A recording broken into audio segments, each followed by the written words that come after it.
भारत सरकार ने एनपीएस की जगह यूनिफाइड पेंशन स्कीम को लागू करने का निर्णय लिया है, जिस पर हाल ही में केंद्रीय मंत्रिमंडल ने मुहर लगाई। यूपीएस 1 अप्रैल 2025 से लागू हो जाएगा। एनपीएस और हाल ही में केंद्र सरकार की तरफ से लागू की गई यूपीएस का विरोध देश भर में किया जा रहा है। तमाम विभागों के कर्मचारी यूपीएस एनपीएस का विरोध कर रहे हैं। सभी कर्मचारी ओपीएस की बहाली को लेकर लगातार प्रदर्शन कर रहे हैं। तमाम विभागों के कर्मचारियों ने यूपीएस एनपीएस के विरोध में और ओपीएस की बहाली को लेकर प्रदर्शन किया, जिसमें कर्मचारियों शिक्षकों ने काली पट्टी बांधकर कार्य किया और कहा कि जब तक सरकार पुरानी पेंशन नहीं दे देती तब तक आंदोलन चलता रहेगा। हाल ही में लागू की गई यूनिफाइड पेंशन स्कीम एनपीएस की तरह है, इसे स्वीकार नहीं किया जाएगा। अटेवा के बैनर तले सोमवार से ही सैकड़ों शिक्षकों कर्मचारियों ने एनपीएस यूपीएस का विरोध जताया है, जिसमें जिला अस्पताल में फार्मासिस्ट नर्सों ने काली पट्टी बांधकर कार्य भी किया। इसी तरह लोक निर्माण विभाग, सिंचाई विभाग, नलकूप, शिक्षा विभाग सहित अन्य विभागों में यूपीएस का विरोध किया गया और ओपीएस यानी कि पुरानी पेंशन बहाल करने की मांग की गई। आपको बता दें, यह कार्यक्रम राष्ट्रीय अध्यक्ष विजय कुमार बंधु के नेतृत्व में किया जा रहा है। सोमवार से शुरू हुआ विरोध प्रदर्शन 6 सितंबर तक चलेगा। शिक्षक और कर्मचारी काली पट्टी बांधकर सारा काम करेंगे। पुरानी पेंशन बहाली राष्ट्रीय आंदोलन के प्रदेश अध्यक्ष जीतमणि जी ने कहा कि पुरानी पेंशन बहाली राष्ट्रीय आंदोलन बैनर तले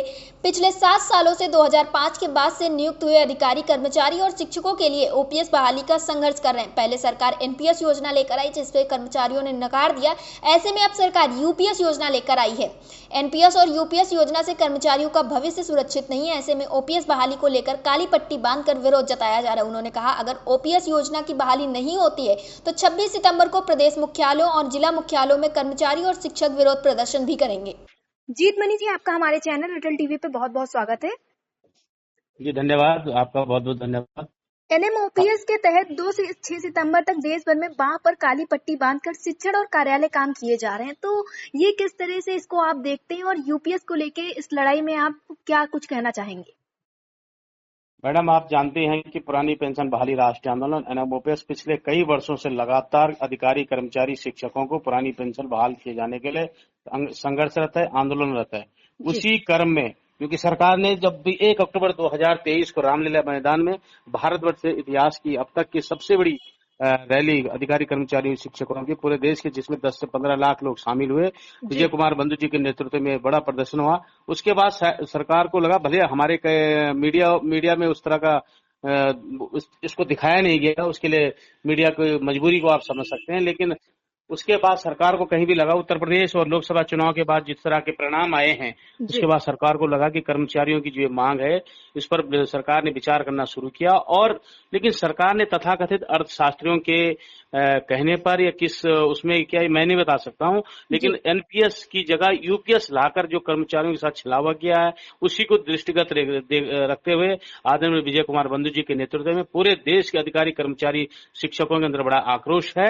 और इसी आक्रोश के तहत लोकतांत्रिक तरीके से 2 से 6 सितंबर तक पूरे देश के अधिकारी, कर्मचारी, शिक्षक अपने बाहों पर काली पट्टी बांधकर अपना विरोध दर्ज करा रहे हैं। और उत्तराखंड के अंदर भी अधिकारी, कर्मचारी, शिक्षक जो दूर दराज के पहाड़ों के दूर दराज की जो ब्लॉक हैं, उस विकास खंड है, जो शिक्षक हैं, विद्यालय हैं, वो कार्यालय हैं, उन और से लेकर राजधानी तक सभी अधिकारी, कर्मचारी, शिक्षक लगातार 2 से 6 सितंबर अपने वहां पर काली पट्टी बांधकर एनपीएस और यूपीएस का विरोध कर रहे हैं। और उन सबकी एक स्वर में मांग है कि ओपीएस बहाल की जाए। जी जीतमणि जी, महाराष्ट्र की अगर हम बात करें तो वहाँ पे यूपीएस को लागू कर दिया गया, कारण रहा है चुनाव। तो क्या हम ऐसा कह सकते हैं कि एनपीएस को ही चुनाव को देखते हुए यूपीएस जैसा नाम दे दिया गया? क्योंकि आपने लोकसभा चुनाव में देखा, ये सभी ने देखा किस तरह के परिणाम रहे, और आगे अब विधानसभा चुनाव में, उपचुनाव, इसको देखते हुए सरकार ने ये कदम उठा लिया है। अब ये तो सरकार जाने कि किसको देखते हुए उन्होंने कदम उठाया, लेकिन सरकार को शायद इसकी पूरी जानकारी नहीं कि कर्मचारी, शिक्षक, अधिकारी इसके लगातार खिलाफ हैं। इससे आक्रोश है कर्मचारियों में कि वो उनकी सिर्फ और सिर्फ एक मांग है, जो हमारे माननीय सांसदों को, माननीय विधायकों को ओपीएस मिल रही है।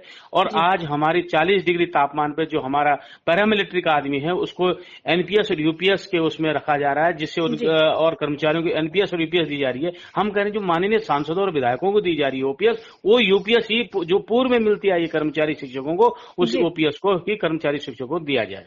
जी जीतमणि जी, ऐसा देखा गया है कि अटेवा के बैनर तले लगभग पूरे साल का कार्यक्रम तय कर दिया गया है, जिससे कि ओपीएस को बहाल किया जाएगा। इसी में 15 सितंबर की अगर हम बात करें तो ऐसा कहा गया है कि राष्ट्रीय कार्यकारिणी की बैठक है दिल्ली में, तो क्या उसमें आप लोग पहुंच रहे हैं?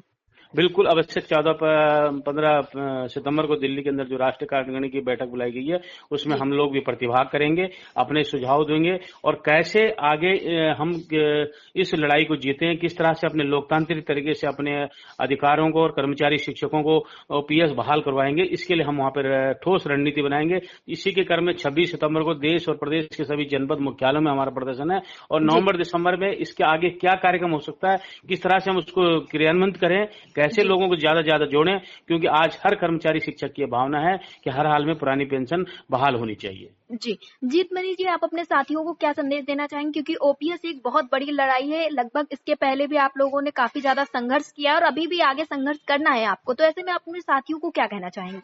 मैं अपने तमाम जो अधिकारी कर्मचारी शिक्षक साथी हैं उन सबसे यही निवेदन करूंगा कि पुरानी पेंशन बहाली राष्ट्रीय आंदोलन एनएमओपीएस एकमात्र ऐसा बैनर है, ऐसा संगठन है जिसके बैनर तले सभी कर्मचारी संगठन लामबंद हो रहे हैं। 1 अक्टूबर 2023 की रैली हो, चाहे कोई भी कार्यक्रम हो, उसमें सब सफलतापूर्वक अधिक से लोगों को ज्यादा विश्वास है एनएमओपीएस को, पर इसी एनएमओपीएस के तहत आपको अपने कार्यालयों से, अपने घरों से बाहर निकलकर जो भी कार्यक्रम एनएमओपीएस देगा उसके आह्वान पर जो कार्यक्रम दिए जाते हैं उन कार्यक्रम में अपनी 100% भागीदारी सुनिश्चित करनी होगी सोशल मीडिया के माध्यम से, और भौतिक उपस्थिति भी आपको वहां पर देनी पड़ेगी, तभी जाके हम ये लड़ाई को जीत सकते हैं। और मैं अपने अधिकारी कर्मचारी शिक्षकों से अनुरोध करूंगा जो भी कार्यक्रम दिया जाता है उस पर अपनी 100% उपस्थिति दें, तभी हम ओपीएस बहाल करा सकते हैं। जी जीतमणि जी, अटल टीवी से जुड़ने के लिए बहुत बहुत धन्यवाद। आपका भी बहुत बहुत धन्यवाद।